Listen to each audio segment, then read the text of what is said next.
Good evening everyone, my name is Sebastian Marbig Ardino and I'm presenting Sustainable Development Engineering Practice. What is sustainable development? Meeting present need without compromising future generations.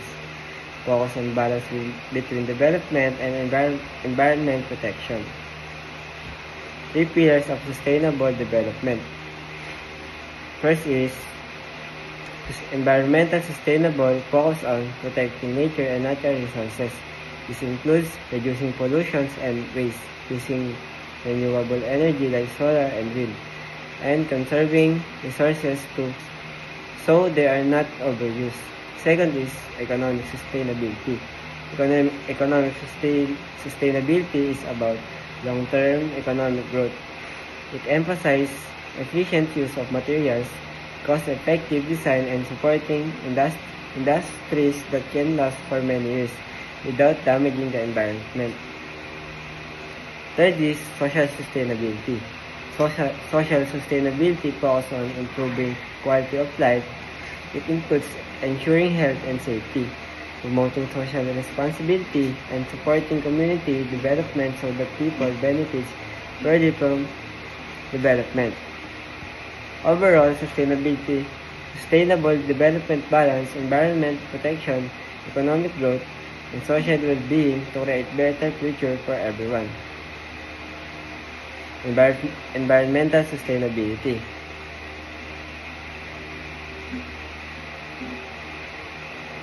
Environmental sustainability aims to protect the environment by reducing harm caused by human activities.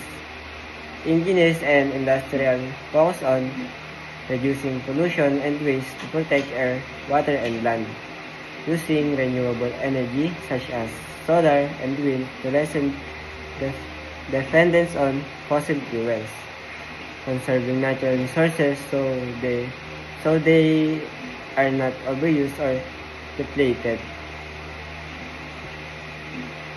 Economic sustainability. Economic sustainability focus on creating designs and systems that are affordable and efficient in the long run. It includes efficient use of materials to reduce waste and cost-effective design that save money while maintaining quality. Support long-term industries to ensure stable jobs and continuous economic growth. Social sustainability.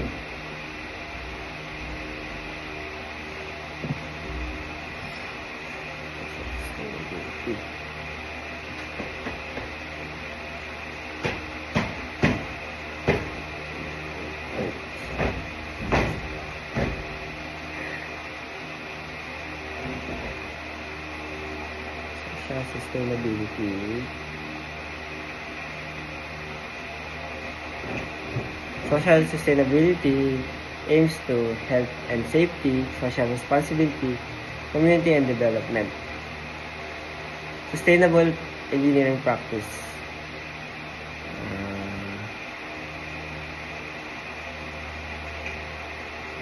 Sustainable engineering practice focus on applying sustainable concepts throughout engineering design, construction, and operation. This means engineers think not only about how something works, but it's also how it affects the environment, the economic, and people over time. The goal is to create solutions that meets today's needs without harming future generations.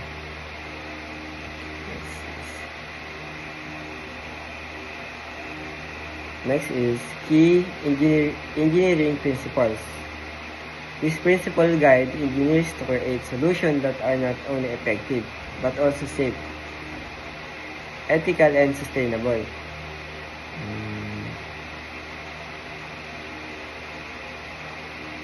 Life cycles thinking.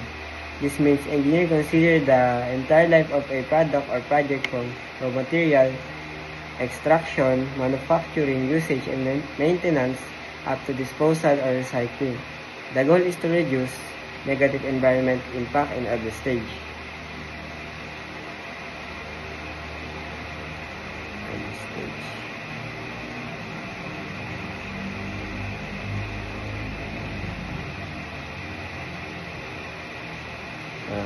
Next is safety and risk reduction.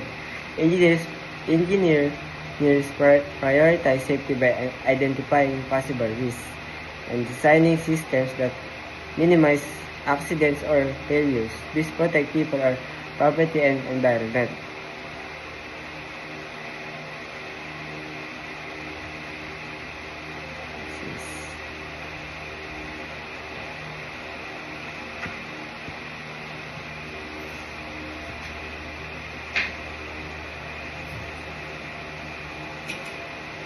Example of engineering, energy efficient building, eco-friendly construction materials, electric vehicles, wastewater treatment system. And that's it. Thank you guys.